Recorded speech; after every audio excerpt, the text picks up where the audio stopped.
what's up, guys? I hope everyone's having a great day. So, I'm here to tell my story from day one to where I'm at today. I was born in Honduras, Central America. Came here when I was 7 years old. From 3 to 7 was my mom and my mom. My mom's grandma. At 3 years old, my dad came here. And within my dad coming here, they didn't tell me he was coming to America, and I just never saw him again. I remember just getting out of the couch and following him, but I had no idea where he was going. And growing up in Central America was like really cool. It was an awesome experience. I'm grateful that I was able to experience that. I was like the only redhead in my country, not in my country, but in my city. I'm sure there was other redheads, but it made me so unique. But I got bullied for being the only redhead, and everyone was like dark skinned, whatever. And so all that bullying and all that stuff, I just became so ashameful of myself at a really young age. And even like there was outside bullies, even though my mom would protect me so much, shelter me so much, but I was also always getting in trouble for no reason. I mean, there was reasons, I'm sure, but there was such little room for me to like express myself as a little kid. The only thing I had was just the backyard. That's where I hung out most of the time. I hung out in the backyard, and that's where a lot of creativity happened. That's where a lot of, thoughts came into play. I went from thoughts obsessing over dogs to literally some of the darkest thoughts in my life. That's freaking 3-4 years old, The sheltering was kind of like that thing where he was sheltered, but little did they know they were doing so much harm to me. Mentally, physically, and spiritually. But it didn't affect me then. It affected me later on in life. But the moral of the story of it all is like I literally was just there, and it was cool. I mean, it was nice to just grow up and be there with my grandma. My mom decided to bring me to the U.S. when we were 7 years old. She was about to leave me over there. Sometimes I wish she left me over there, but I'm grateful that she didn't too at the same time, because I've been able to experience life beyond my wildest dreams in America. I live in the East Coast now, by New York. Grew up in New Jersey though, but I came here, and with my mom wanting to come here, we actually crossed the border. There was no visa or anything, nothing. Across the border, so much could have happened. Could have gotten kidnapped. My mom could have gotten killed, but luckily that never happened. God was within me. God was with me the entire trip. He was protecting me, protecting me and my mother. Came here. Well, we also stopped. We got stopped in Texas by immigration. Took our fingerprints, right, whatever. And we came here, and then I was able to see my dad again for the first time in 21 years. I mean, not 21 years. In 4 years, yeah. And it was nice, because my mom over there sheltered me so much. So seeing my dad again was good. But I think some of the most important years of my life would have been from 3 to 7 to be with my father. So, I would have gotten that experience of, having a man in my life. But that's okay. I don't hold resentment towards that today. I did for a long time. There's times where it comes back, but everything that my parents did was just for a better future for myself. And when they had me, they were just kids. They had me when they were 25. So there was no guidebook, They were just living life. They were just in the present moment. They ended up having a kid. You know what I mean? So with that being said, their creation was beautiful. I'm grateful to be alive. I'm grateful to be here, right? Because at the end of the day, I'm imperfect, but I'm God's creation. So for that, we're all God's creation. That means we're all perfect in a way, right? In God's eyes, we're perfect. But with that being said, guys, I had to experience that. Coming here, my dad he told me how to swim, took me out of my own comfort zone, and without taking me out of my own comfort zone, it taught me so much. Like, he taught me how to swim. We'd go swimming to the beach. We'd go swimming at the Delaware River. It was cool. It was a lot of fun. But then one of the things that we would experience, like we go hang out with friends, we'd drink. I didn't like that a whole lot, but that was just the norm in a Latino household. Family drinks a lot. My grandpa died from alcoholism, so that says everything you guys need to know. I mean, as I get more depth into the story, a lot of it's going to make sense, But yeah, a lot of alcoholism in the family.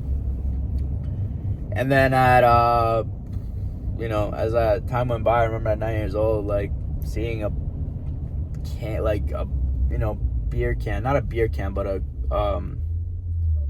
big tub filled with empty beer bottles. I was in North Carolina with my mom's son's friend, and I was like, dude, that looks cool. I can't wait to get older and drink. And the reasoning why I had that idea and thought was because I never had a childhood. I remember being in Honduras and wanting to be like the other kids. But I just wasn't allowed to play with the other kids. Sometimes they'll like allow kids to come play with me. But it was like some of like the most like softest kids, like, And so I became the bully too over there. Because I got bullied at home. I got bullied by my cousins. I got bullied by family itself. And you know what? I'm not here to like put anybody down. They just didn't know better. They didn't know education towards like how to be a decent human being. Whatever. It is what it is. Shit happens. But if it wasn't for these experiences, I wouldn't be who I am today. Or where I'm at today. Mentally, physically, and spiritually. So with that being said, I had to literally experience that. But yeah, I remember having that thought of like wanting to drink at 9 years old. And then my mom asked me, she questioned me, like, why did you have that thought? Did you really have that thought? Because the kid told his mom, he snitched on me. And then I'm like, yeah, of course I had that thought. I can't wait to be older and drink. I was very transparent from a very young age. I was not going to lie about that. I didn't care to lie. I didn't care to get in trouble. So at 12 years old is when I started drinking. I remember I went to a party in PA. It was like a family party. And I started drinking beer, And then I thought I was going to get in trouble. My mom saw me a little weird, but then that was the first drink. I loved it. It was like something that I felt like I was missing out for such a long time. And that's when my drinking career started. I drank from 12 to 19 years old. For some reason, I'm still here to tell my story. For some reason, God decided to keep me here. I wanted to kill myself. I put myself in a lot of situations where I shouldn't be here today. But I'm here. I'm here to tell it. And that's the beauty of it. That's the beauty of life. You know what I mean? And with that being said, I had to literally understand this time of my life, experience this time of my life. I remember at 12 years old, I was in school and like, I went to like, I had like some episodes where I was super depressive. Coming to the U.S., like, I dealt with a lot of depression. I think that I was just so traumatized from like everything that happened in my life already. I didn't know how to comprehend a lot of things. Just anxious all the time. I remember asking my cousin, do you ever just feel anxious? And he's like, what do you mean? Right? No one had the understanding of what I felt, because my body went on like shock of like constantly like protecting itself, right? Protection towards itself, where I just felt like I was always in danger. So I was always afraid of like just living life. I was always so afraid of like everything, because I went through so much already as a little kid. I just didn't know better, and that experience like brought me to where I am today. And I remember having episodes of like feeling good about myself, like highs, and then having lows. And I can tell you this right now. Depression, is a form of just thinking of the past. Anxiety, there's so much energy to be released. That's just the truth in a spiritual manner. When I was called manic, that was just my creativity at its finest. I was a very creative kid. I like to draw. I like to do art. And then eventually I just went through like a time in my life where I was really focused on wanting to play sports, because I just wanted to be a man. And as a little kid, I started working out. They always tell me, eat a lot, blah, blah, blah. I started working out when I was 12 too, and I started drinking. And I started drinking and I started working out. I was running like 15 miles a week. As I'm running 15 miles a week, guys, in a weekend, I'm running from my town to another town. back and forth, and then like I'm also drinking, I'm also smoking, I'm destroying my body at the same time. And that experience itself led me to where I'm at today, mentally, physically, and spiritually. And one thing that I learned out of this experience is that it was never about the inner self, it was always about the outer self. The reason why it was always about the outer self is because from a young age, I just wanted to feel accepted. I just wanted to feel loved. But instead of looking for the love within me, I looked for it outside of me. I felt abandoned as a little kid. And that's okay. It's nobody's fault. Like I already shared on how my parents didn't know better. When they had me, they were 25. And that's just my truth. Coming here too, like it was just kind of like that thing where it's like that shock, that culture shock, everything. Just boom. But yeah, I was diagnosed with bipolar and depressive, all that stuff, depression. I got put on medication. I also went to a psych ward for 5 days. It was nuts, And I remember just as a little kid, I'm like, I don't believe in that. As a little kid, I did not believe in medication. I knew that it was a spiritual war, but I also wasn't willing to connect spiritually. I was a 12-year-old kid. I just wanted to experience life because I never had life. I went from being a prisoner I went from just being a prisoner outside of myself, living in my grandma's house. And I understand why they protected me. They took care of me because Honduras is a very dangerous country, okay? But sheltered to the point where they didn't allow me to explore or adventure for myself. So I was a prisoner outside of myself that I became the own prisoner in my own head. In America, I was so anxious. I was so afraid of living. But I started playing sports. First sport I played was, I think it was football. I played lacrosse. I did wrestling. Lacrosse was one of my favorite sports for sure. I loved it. I'd go out there and just hit the wall all the time. It was a good time.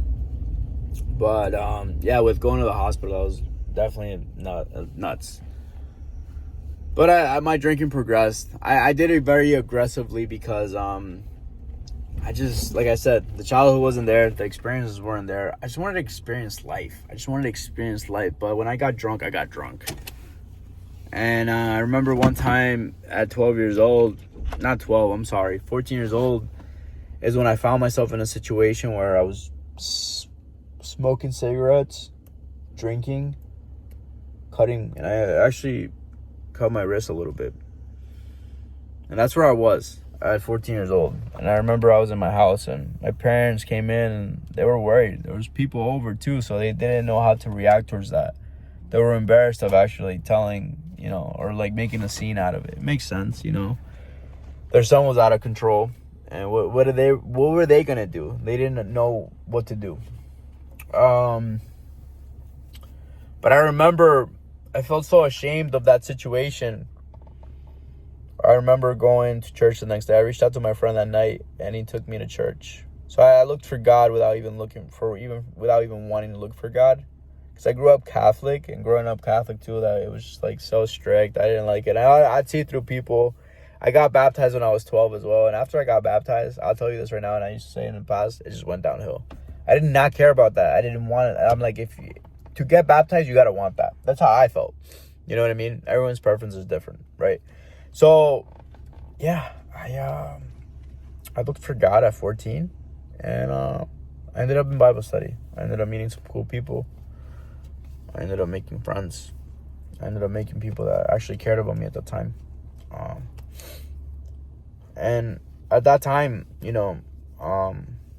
as I wanted to get closer to God, I did it for a week, but there was a moment of peace and silence. And the peace was amazing. It was like a high.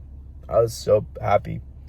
And eventually, I was just like, this is boring. Like, I had a moment of boredom, and I'm like, nah.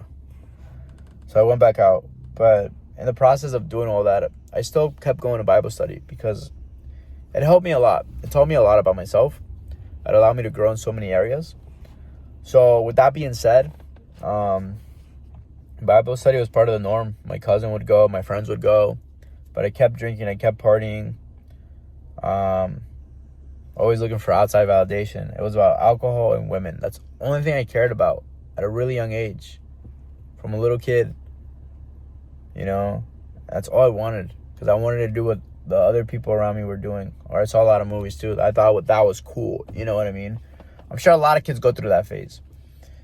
And yeah, I also in the journey, I was also getting put in IOP all the time because my drinking was just out of control. My mom, like sometimes we would go down the shore with my friends, and like I literally had to lie, like, oh, like family's gonna be there, and like I would ask my mom, and I would say no, and I'll ask my dad, and my dad would be like, sure, you could go, and then, dude, I would just end up blacked out, ended up, my friends would call my parents or whatever, or end up in the ER. So many times that I ended up in the ER that I almost died. There was one time that I went to the city too. We were going to like a party in the city in Brooklyn, and then I ended up in the subway. I wanted to go home. I got so drunk. I got kicked out of the party. I was so drunk. I lost my shoe, I think, and then I jumped over like the fence to go to the subway, and then I remember just waking up. The cops woke me up, and I was in the ER. And apparently, if they didn't wake me up, I would have choked on my own puke. And it was about 20 degrees outside. I was like 17 probably, or 18. And that was just my life. I lived a very chaotic life. Sometimes I'd go to school. It was a Thursday, and then I'll go to like not FDU, NJIT, party, and then come to school, and then come home like 4 in the morning, and then go to school. Because I had a test. Skipped school, hated school. I was just rebellious. I didn't want anything to do with life. Like, I just hated it. I just wanted to live my life. I just wanted to have fun. And that's what I considered fun for so long. And then 18, I ended up going to prom weekend. Someone punched me in the back of my head.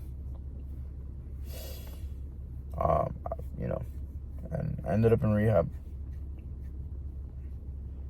And I'm going to tell that story more. I'm going to tell that story more profound. Because if it wasn't for this experience, I wouldn't be where I'm at today. I've changed my life completely. After getting hit in the head, I actually ended up in, I said that, I ended up in rehab, right? And so, as I ended up in rehab, guys, that's when I realized that I took everything for granted. I took my family for granted. I took the people that I love for granted. And, I had to literally experience that to be where I'm at today. But rehab gave me a different perspective, and as it gave me a different perspective, it allowed me to live for myself. But I was sober for 110 days. And as I was sober for 110 days, I ended up drinking again. I went to AA, I remember. But I graduated in 2016 from high school. And before graduating, guys, I remember having an experience. Like, I remember always being so anxious. And I felt like that my whole life, even through drinking. Like, it was terrible. I was just constantly trying to get out of myself because I hated how I feel all the time. I just wanted to be normal. That's the only thing that I would say all the time. I just want to be normal. I want to be like everybody else. That's all I ever wanted, just to be accepted. And I looked for so much outside validation that I just killed the inner self. I forgot about who I was as a person completely. And then in the journey, guys, when I first got out of rehab, that's when for the first time in my life, I experienced something that I had never thought I'd experience. That anxiety was gone. All that was gone. I'm like, wow, I feel normal. And then feeling normal, I was like, wow, it's great. So I went from feeling normal to eventually drinking again, because I'm like, I'm cured. I'm cured. I'm new. And I'm like, you know what? I'm only gonna drink when there's girls. That was my sense of thinking at like 19 years old. And I also signed myself out of rehab because I didn't want to turn 19 in rehab. I was about to be my birthday, but yeah, I went to rehab, and then I got out, drank again, and I thought I was cured. As I thought I was cured, I actually kept drinking for like 6 months, and then that anxiety came back. So I was like, you know what? I'm gonna slow down drinking. And if I feel anxious, I'm not gonna drink. And I started feeling anxious all the time. I started feeling anxious all the time. Terrible. So I started fishing more, and that became like my drug. That became like my hobby. And I started going to meetings time to time. This is 2016, you know. And then I remember I went to Arizona. Over there, I didn't want to go, but I actually ended up going. That's where I actually ended up getting sober for the first time again. I got sober. I sober for like 50 days. Came back. The coolest thing about this trip, guys, is that Arizona, I fell in love with Arizona. It became like a state that, like, I was like, yeah, I always wanted to go there. You know, I always wanted to go there. And I would go every year at this point. When 2016, first time, 17. Yeah, I don't think I went 18, I think. Actually, 18, I went to California. But, yeah, I got sober. I was sober for 50 days, and I relapsed because my friend was going to the military. So I was like, I had to have a URA. You know? So dumb. And then I remember in 2020, like October of 2016, I had like my last fun. I went to the Hunt. It's like a horse race that everybody goes to in the East Coast in Jersey. And it's like a super preppy horse event. And then, in that experience, I remember like having fun. And then eventually one time I was like, yeah, I need to like get in better shape. I want to, you know, get better physically and mentally. And I started going to the gym. My neighbor became like my mentor. I was like, let's work out. And he was like, yeah, I'll train you, but you got to wake up at 5 a.m. You know, that's what I did. Started waking up at 5 a.m., go to bed at 9 p.m. And I needed discipline at the time. Yeah. So I got disciplined. And eventually got sober in January of 2017. And as I got sober, you know, I got sober because I wanted to take steroids. I'll be honest with you guys. But I got sober because it was also time to get better. And I was just harming so many people around me. My mom, she would, you know, I was like, dude, I don't want to be the son anymore. And I also knew that I wanted to work. I wanted to be part of society. I wanted to make money. I wanted a better life. That's literally it. At 20 years, I just wanted a better life. I wanted to be better. You know, I just didn't know how to be better. Okay. And I went from, you know, I guess not having that childhood to creating my own path, just becoming a junkie, literally. And as I became a junkie, it ruined me mentally, physically, spiritually. But I remember like looking at myself and looking at my situation, and I was like, okay, this is it. I need to work on myself. I need to love myself. Actually, I didn't even know how to love myself. I didn't even say that at that time. I just wanted to make money because the only thing I cared about my whole life was like making money, or like the life that I saw in Honduras was the life that I thought that I was going to have forever. And I came into America and it was just financial insecurity. So when I shared about the video and transparency about where I'm at, that's just a form of humbling, because I need to be humbled. My life was never life was never supposed to be perfect. It was just a beautiful picture they painted for myself to believe. But then reality hit me, and it's like I never recovered from that reality in my life. But now that I'm able to look at it in a more transparent way, and it's like, you know what? God's not going to give me what I want. He's giving me what I need, because he knows my heart better than anybody in this world. And that's just the reality, guys. And so I experienced that, and today I'm grateful that I'm able to tell my story.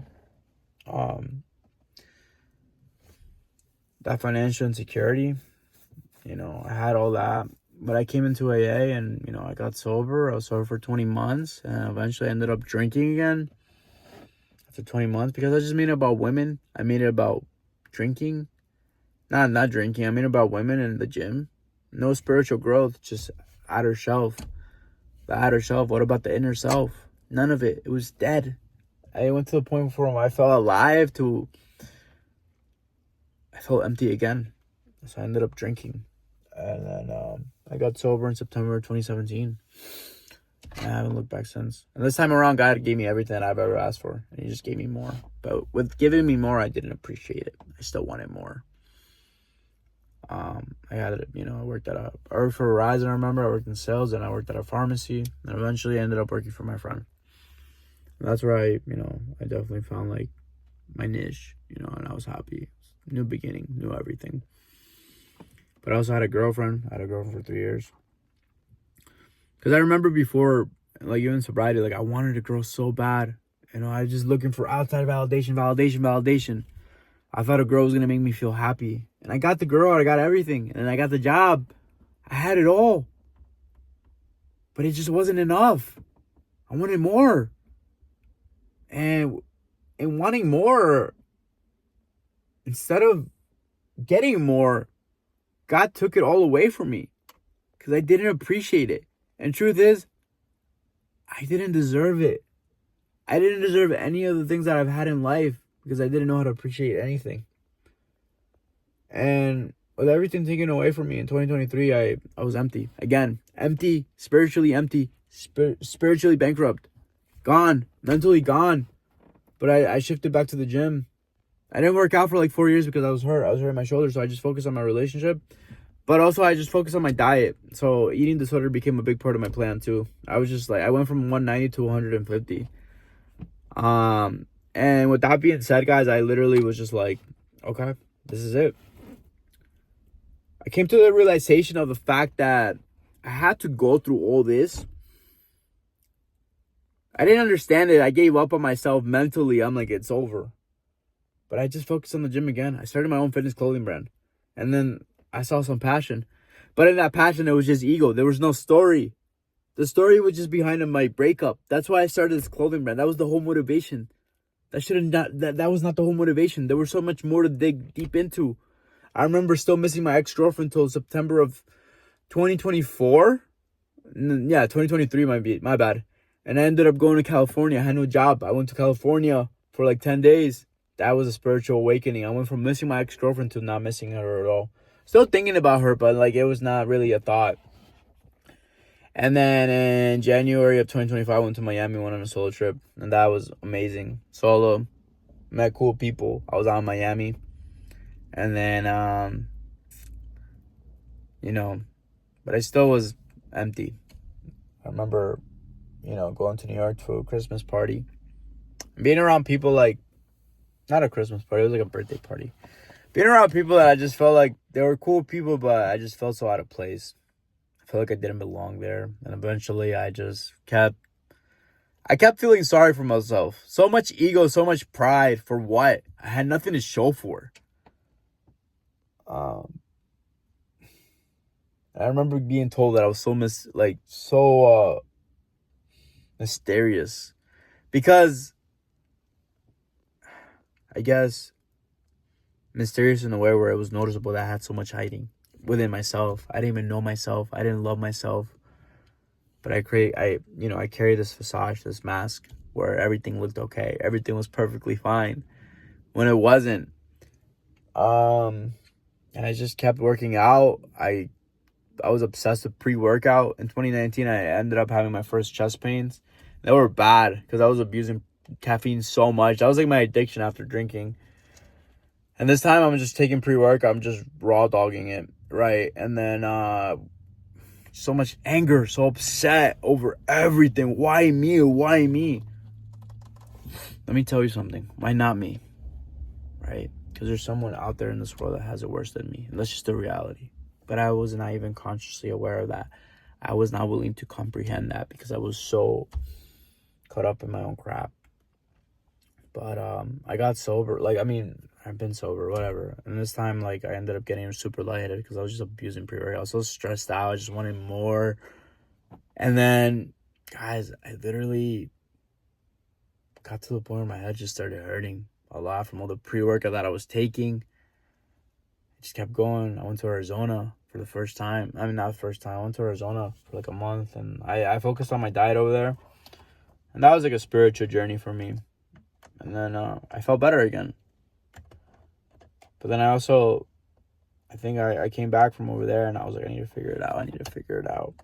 There was nothing for me to figure out. Everything was figured out for me already.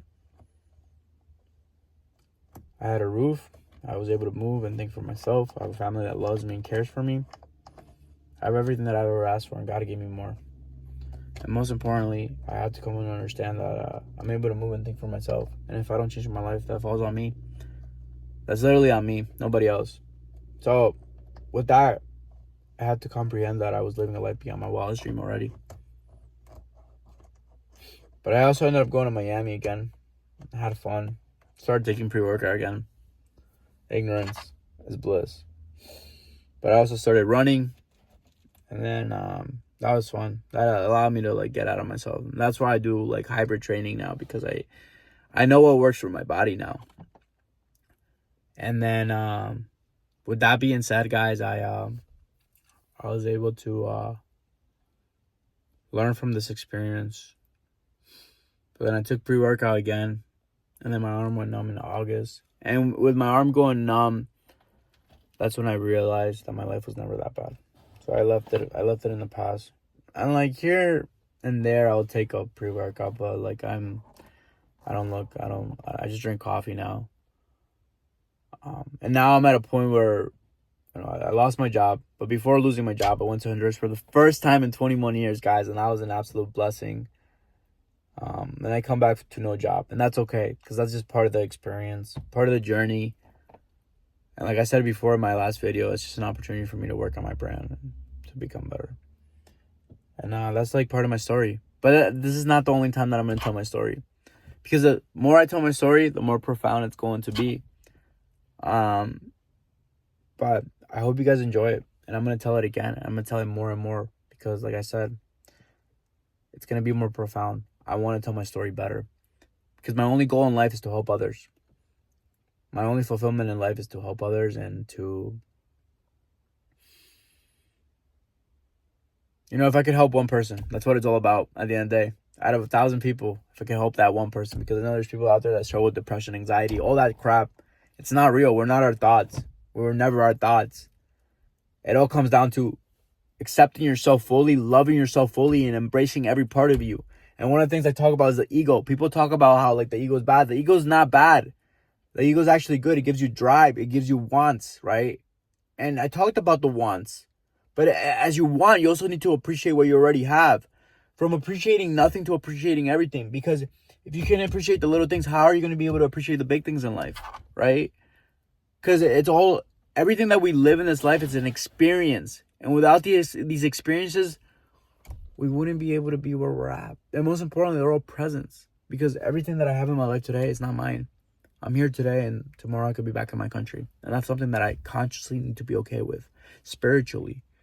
I'm spiritually connected. Because today I know that it's God's will, not mine. It was never my will in the first place. So become in tune within yourself, and the world is yours. And that's just the reality, guys. So with me, like, I had to literally understand everything. I don't understand it all either. Just because I know my story today and I know what I'm talking about, I still don't know it all. I'm still learning. I'm still growing. And I still want to learn and grow more, because that's what life is all about. But I'm here to tell you my story, and I just hope you guys could learn something from it. And that's literally it. But I will be telling it again. And I hope you guys have a beautiful day. Bye.